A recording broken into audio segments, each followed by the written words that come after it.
আমাদের জাতির পিতা ইব্রাহিম আলাইহিস সালাম থেকে আমাদের তাআলা এটা দান করেছেন। সুবহানাল্লাহ।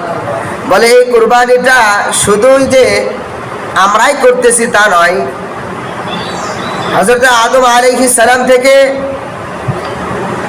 আমাদের নবী মুহাম্মদ সাল্লাল্লাহু আলাইহি ওয়াসাল্লাম পর্যন্ত যত নবী রাসূল দুনিয়াতে এসেছেন, সমস্ত নবী রাসূলরা তাদের উম্মতরা আল্লাহ তাআলার রাস্তায় কুরবানি করেছেন। আমরাই করতেছি তা নয়, কিন্তু সিস্টেম ভিন্ন ছিল। আমরা কুরবানি করতেছি পশুর মাধ্যমে। তো আদম আলাইহিস সালাম থেকে সমস্ত নবীদের যুগে এই কুরবানিটা ছিল, কিন্তু সিস্টেম আলাদা ছিল।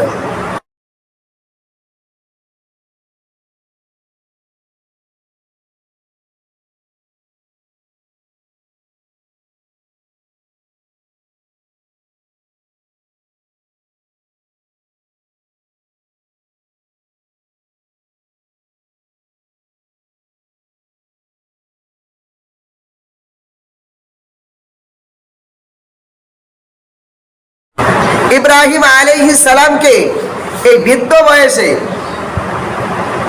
আল্লাহ তাআলা সন্তান দিলেন ইসমাঈল আলাইহিস সালামকে। দেওয়ার পরে আবার এই আদরের ধনকে, আদরের ছেলেকে, এত প্রিয় মানুষকে আল্লাহ তাআলা কি জন্য কুরবানি করতে বললেন? আসলে কি তার সন্তানকে আল্লাহ তাআলা চায়? না, আল্লাহ রাব্বুল আলামিন কি চাইছেন? আল্লাহ তাআলা বলেন, লা ইয়ানালাল্লাহু লুহুমুহা ওয়ালা দিমাউহা ওয়ালাকিন ইয়ানালুহুত তাকওয়া মিনকুম। আল্লাহ রাব্বুল আলামিন বলেন, হে দুনিয়ার মানুষ, আমি আল্লাহ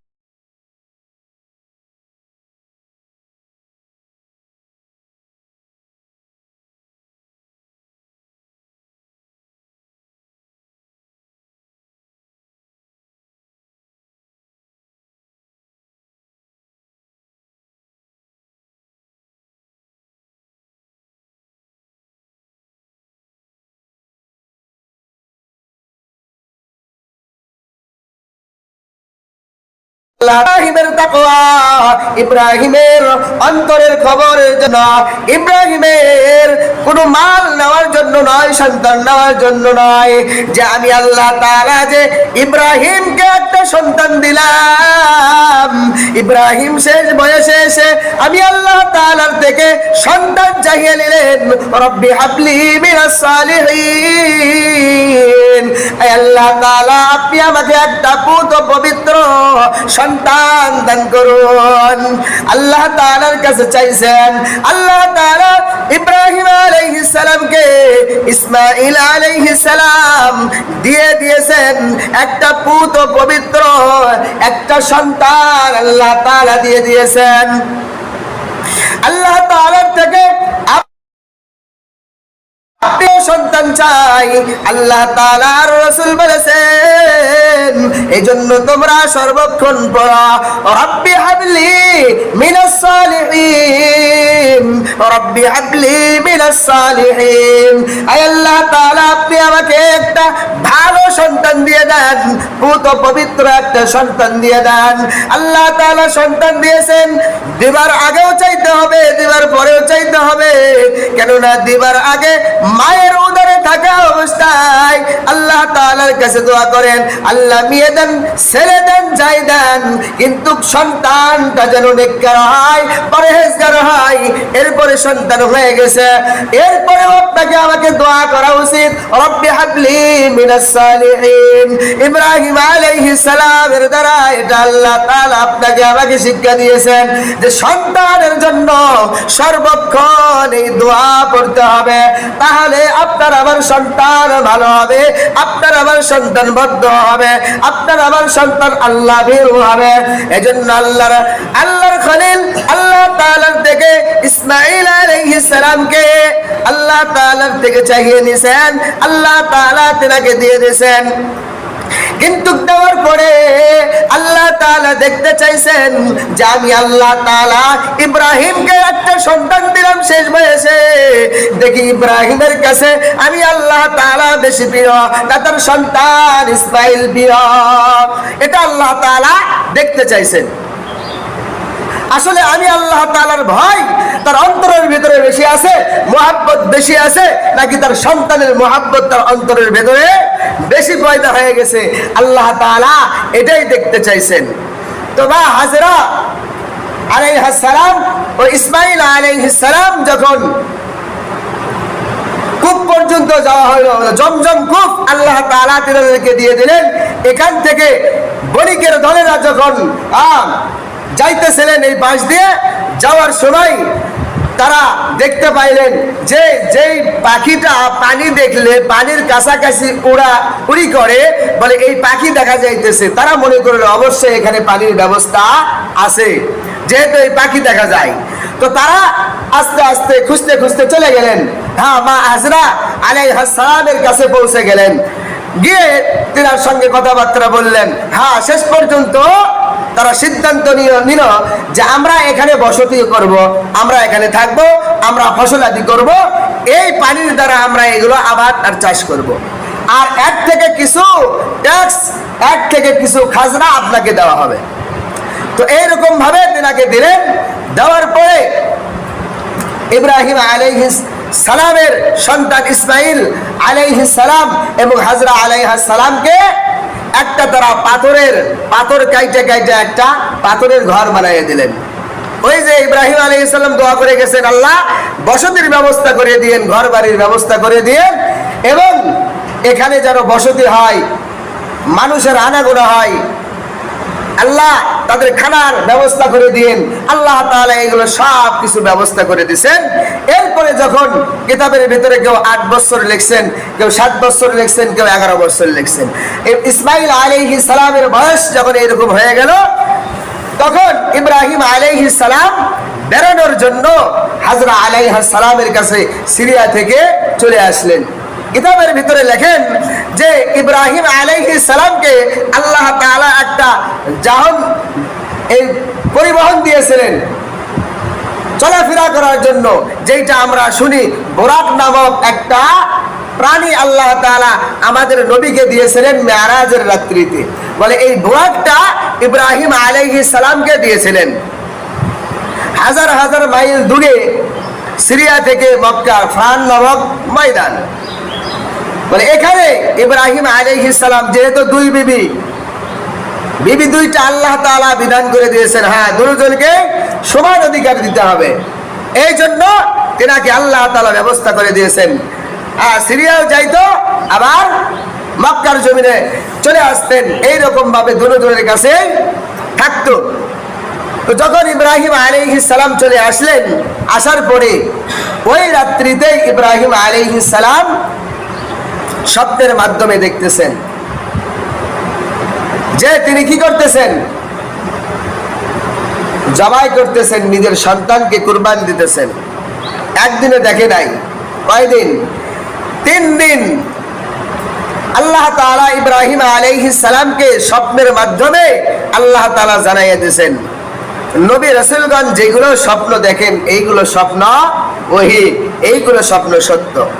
আপনার আমার যেগুলো স্বপ্ন হয় এগুলো সত্য নয়। যদি ভালো হয় তো চিন্তা করা যায়, অন্য কিছু দেখছেন, মাজারে মান্নত করেন, এখানে ওইটা দেন, এখানে ওইটা করেন, দরগায় এ দেন ওই দেন, এইগুলো স্বপ্ন দেখবেন, এগুলো শয়তানি স্বপ্ন। কি এগুলো আপনার আমার সত্য নয়। কেননা আমরা ঘুমাই, আমাদের অন্তর কি ঘুমে যায়, কিন্তু নবী রাসূলদের অন্তর ঘুমায় না, এজন্য তাদের ওযু ভাঙে নাই। আর তেনারা যে স্বপ্ন দেখতো এটাও আল্লাহ তাআলা ওই হিসাবে নাজিল করতেন। সুবহানাল্লাহ। তো ইব্রাহিম আলাইহিস সালাম আল্লাহ রাব্বুল আলামিন প্রথম রাত্রিতে স্বপ্ন দেখাইছেন যে ইব্রাহিম তুমি আমি আল্লাহ তাআলার রাস্তায় কুরবান করো। তো ইব্রাহিম আলাইহিস সালাম কিছু মাল সামানা সকালবেলা উঠে দান করে দিয়েছেন, সদকা করে দিয়েছেন। পরের দিনে আবার ঘুমাইছেন, দেখে যে না, আল্লাহ তাআলা আবার বলতেছেন ইব্রাহিম আমার নামে তোমার প্রিয় বস্তুটা কি করে দাও, কুরবান করে দাও। পরের দিনে 100টা উট আল্লাহ রাস্তায় দিয়ে গেছেন। পরের দিনে আবার শুয়ে গেছেন, রাত্রিবেলা ঘুমাইছেন। 3 দিনের মাথায় আল্লাহ তাআলা ইব্রাহিম আলাইহিস সালামকে বলতেছেন, ইব্রাহিম, তোমার সবচাইতে প্রিয় যে বস্তু দুনিয়ার বুকে, ওই বস্তু আমি আল্লাহ তাআলার রাস্তায় কুরবান করে দাও। সুবহানাল্লাহ। এটা কাকে বললেন? ইব্রাহিম আলাইহিস সালামকে বললেন। তো ইব্রাহিম আলাইহিস সালাম ঘুম থেকে জাগ্রত হইয়া বুঝতে পারলেন যে আল্লাহ তাআলা আমার থেকে কি চাইতেছেন। এই দুনিয়ার বুকে আমার সন্তান ছাড়া অন্য কিছু আমার কাছে প্রিয় নয়, অতএব এই সন্তানকে আল্লাহ তাআলা কুরবান করতে বলতেছেন। তো ইব্রাহিম আলাইহিস সালাম চলে গেলেন। অনেক ঘটনা আছে এর ভিতরে, কাটসাট করে আমি কিছুটা বলার চেষ্টা করতেছি। তো ইব্রাহিম আলাইহিস সালাম হাজরা আলাইহিস সালামকে 2 বর্ণনা আছে। বলে আগে হাজরা আলাইহিস সালামকে বলেছেন যে তোমার সন্তানকে সাজিয়ে দাও, আমি একজনের দাওয়াত খাওয়াইতে নিয়ে যাব। একজন দাওয়াত দিয়েছেন, তার দাওয়াত আমরা কবুল করতে যাব, সন্তানকে সাজিয়ে দাও, আমি নিয়ে যাই। তো এইভাবে নিয়ে গিয়ে কুরবানি দিছে, এটাও আছে। আবার আল্লাহ তাআলা স্বপ্নের মাধ্যমে যেটা দেখাইছেন, ইব্রাহিম আলাইহিস সালাম সন্তানের কাছে গিয়ে ওইটা বলতেছেন। قال يا بني إني أرى في المنام أني أذبحك فانظر ماذا ترى। ইব্রাহিম আলাইহিস সালাম তার সন্তানের কাছে গিয়ে, ইসমাঈল আলাইহিস সালামের কাছে গিয়ে বলতেছেন, হে আমার আদরের সন্তান ইসমাঈল, আমি আল্লাহ তাআলা, আমি স্বপ্নের ভিতরে আল্লাহ রাব্বুল আলামিন আমাকে দেখাইছেন যে আমি তোমাকে আল্লাহর রাস্তায় কুরবান করতেছি, জবাই করতেছি। তুমি কি আমার প্রস্তাবে রাজি আছো? আল্লাহ তাআলা যেই বিধান দিয়েছেন, যেই আদেশ করেছেন, এই বিধানের উপরে কি তুমি রাজি আছো, খুশি আছো? বলে যেমন বাপ তেমন সন্তান। বাপ কা বেটা সিপাही से घोड़ा कुछ ना हो थोड़ा थोड़ा। বলে বাপ কা বেটা, বাপ যেই রকম বেটা ওই রকম হয়। যদি পরিপূর্ণ না হয়, কিছুটা হইলেও বাপের মতো হয়ে যায়। এই জন্য ইব্রাহিম আলাইহিস সালামের যেই রকম পাকাপোক্ত ঈমান, যেই রকম ভাবে আল্লাহ তাআলার হুকুম মেনেছেন, সন্তান ডাকতে বললেন, আলা ইয়া আবাতি ফাল মা তুমার সাতাজিদুনি ইনশাআল্লাহু মিনাস সাবিরিন। সন্তান ডাকতে বললেন, বাবা। ক্বালা ইয়া আবাতি ফাল মা তুমার। আল্লাহ তাআলা যেটা আপনাকে আদেশ করেছেন, যেটা আপনাকে অর্ডার করেছেন, আল্লাহ তাআলা যে বিধান নাযিল করেছেন, আপনি তাড়াতাড়ি আল্লাহ তাআলার বিধানকে আপনি চালু করে দেন। আল্লাহ তাআলার বিধান আপনি তাড়াতাড়ি ফয়সালা করে দেন, আমাকে জবাই করে দেন, কোনো অসুবিধা নাই। আপনার আর আল্লাহ তাআলার প্রস্তাবে আমি রাজি আছি। অবশ্যই অবশ্যই ইনশাআল্লাহু মিনাস সাবিরিন, আমাকে সবরকারীদের সাথী হিসাবে পাইবেন। সুবহানাল্লাহ। বলে আমাকে জবাই করে দেন, আল্লাহ তাআলার রাস্তায় কুরবান করেন, কোনো সমস্যা নাই, যদি আল্লাহ তাআলার ফয়সালা হয়ে যায়। বলে এই কথা বলার পরে যখন ইব্রাহিম আলাইহিস সালামকে নিয়ে, ইব্রাহিম আলাইহিস সালাম ইসমাঈল আলাইহিস সালামকে নিয়ে কুরবান করার জন্য মিনার দিকে চলে যায়, পিছন থেকে শয়তান ডাকতে বলে, রে ইসমাঈল, কোথায় যাইতেছো? বলে আমার বাবা আমাকে জবাই করার জন্য, কুরবান করার জন্য নিয়ে যাইতেছে। অন্য বর্ণনায় লেখেছে আমাকে দাওয়াত খাওয়ার জন্য নিয়ে যাইতেছেন। বলে না না, তুমি কি জীবনে কোনো বাবা দেখেছ, এত নিষ্ঠুর পিতা দেখেছ যে নিজের সন্তানকে জবাই করে দেয়, নিজের সন্তানকে জবাই করে? বলে না, দেখি নাই। বলে তোমাকে আজকে তোমার বাবা জবাই করে দিবে আল্লাহর হস্তে। সুবহানাল্লাহ। ইসমাঈল আলাইহিস সালাম যখন শুনেছে আল্লাহর হস্তে আমাকে কুরবান করবেন, ইসমাঈল আলাইহিস সালাম বলে, এরে শয়তান, ভালো কাজে শয়তান ছাড়া কেউ আর বাধা দেয় না, অবশ্যই তুমি শয়তান, তাড়াতাড়ি ভেগে যাও, তাড়াতাড়ি ভেগে যাও। বলে প্রথমবার ভেগে গেছে, আবার চলে আসছে, কিছু দূর যাওয়ার পরে আবার ভেগে দিছে, আবার চলে আসছে। বলে এইরকম ভাবে তিনবার ইসমাঈল আলাইহিস সালামকে ধোঁকা দেওয়ার চেষ্টা করেছে, কিন্তু ইসমাঈল আলাইহিস সালাম বাবার যে এরকম ঈমান, সন্তানেরও অনুরূপ ঈমান, ওই রকম দৃঢ়ভাবে আল্লাহ তাআলার হুকুম মানেন। বলে শয়তানকে তাড়িয়ে দিয়েছেন, শয়তানকে কঙ্কর মেরেছেন, পাথর মেরেছেন। আল্লাহ তাআলা বলেন, রে হাজরি গোষ্ঠী, ওরে হাজির দল, আমি আল্লাহ তাআলা ওই ইসমাঈলের পাথর মারাকে তোমাদের জন্য হজের ভিতরে ওয়াজিব করে দিলাম। যতক্ষণ পর্যন্ত শয়তানকে পাথর না মারবা, আমি তোমাদের হজ কবুল করব না। সুবহানাল্লাহ। তো ইসমাঈল আলাইহিস সালামকে অনেক ধোঁকা দেওয়ার চেষ্টা করেছেন, এরপরেও ইসমাঈল আলাইহিস সালাম চলে গেছেন। মা হাজের কাছে গিয়েছিলেন, হাই হাই, কার সঙ্গে দিয়ে পাঠাচ্ছো, এটা তো ডাকাত, নিজের সন্তানকে জবাই করার জন্য নিয়ে যাচ্ছে, তাড়াতাড়ি বাধা দাও। বলে শয়তান ছাড়া তো এই কথা বলতে পারে না। মা হাজরা আলাইহিস সালামও ওইরকম ভাবে ভাগিয়ে দিয়েছেন, কারোর সাথে পারে নাই। তো শেষ পর্যন্ত ইব্রাহিম আলাইহিস সালামকে মিনার বাজারে নিয়ে গেছেন, যেখানে হাজী সাহেবরা কি করে, কুরবান করে, আল্লাহ রাস্তায় পশু কুরবানি করে।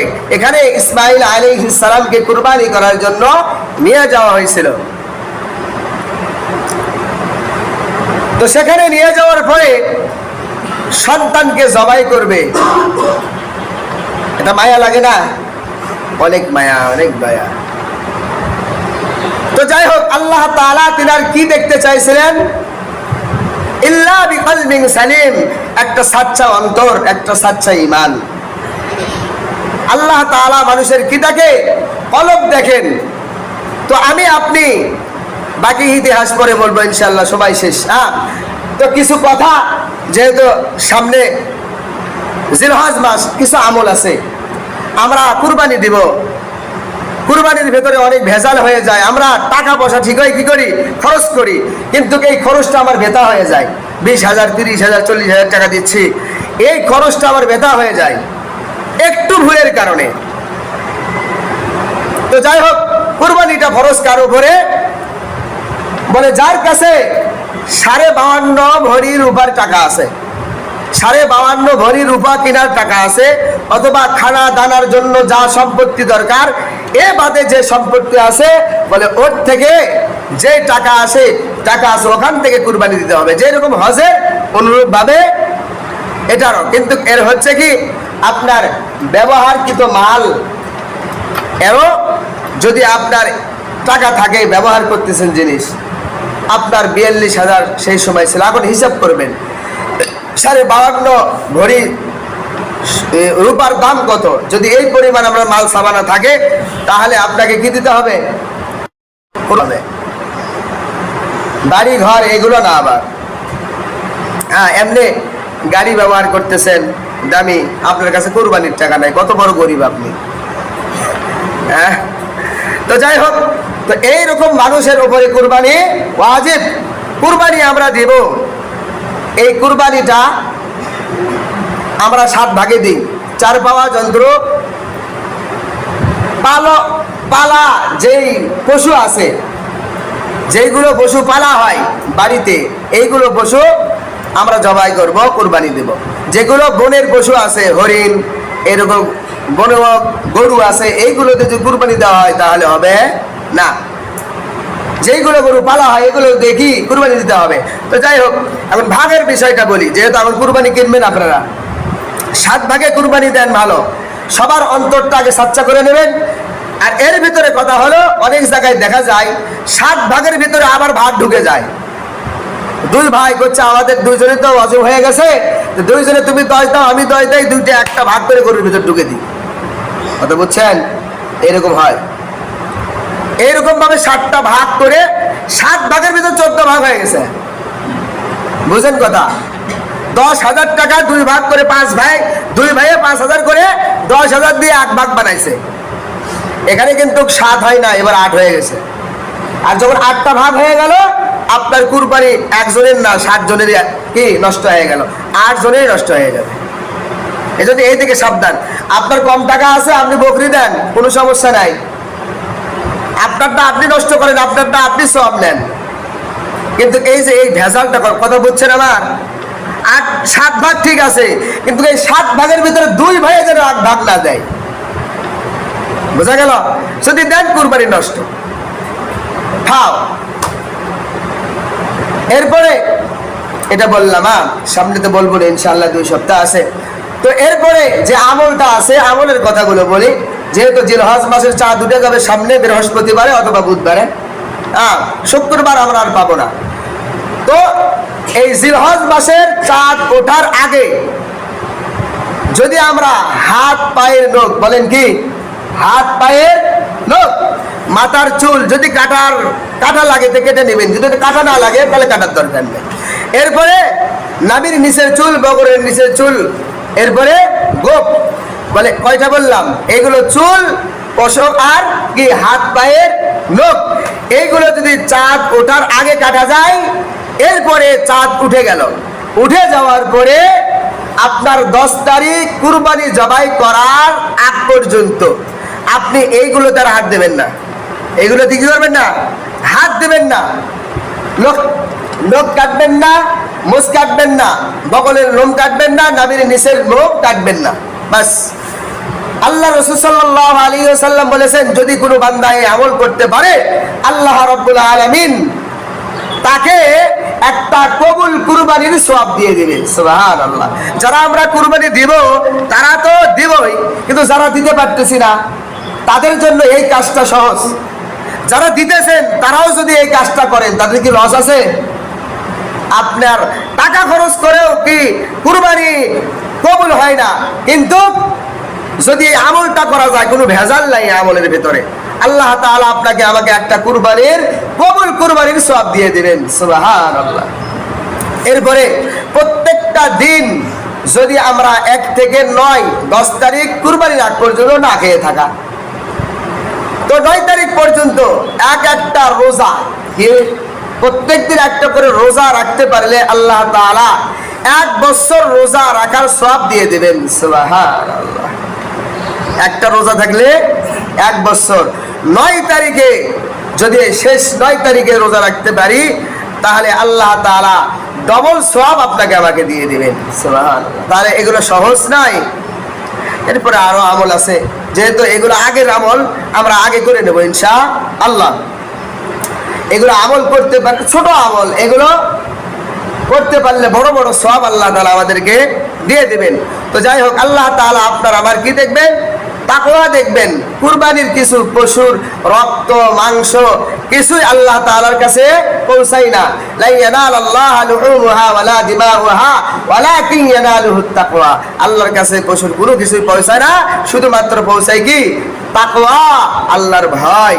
আল্লাহ রাব্বুল আলামিন আমাদের সবাইকে আল্লাহ তাআলার বিধান ঠিক মতো আদায় করার তৌফিক দান করুন। আল্লাহুম্মা আমিন। ইনশাআল্লাহ সামনে 2টা জুম্মা আছে, সামনে জুমায় আরো মাসআলা মাসাইল আছে, এগুলো আলোচনা করবো ইনশাআল্লাহ। একটু সকালে আসবেন, তাহলে এগুলো শুনতে পারবেন। যদি পরে আসেন তো মাঝখানে কি শুনলেন না।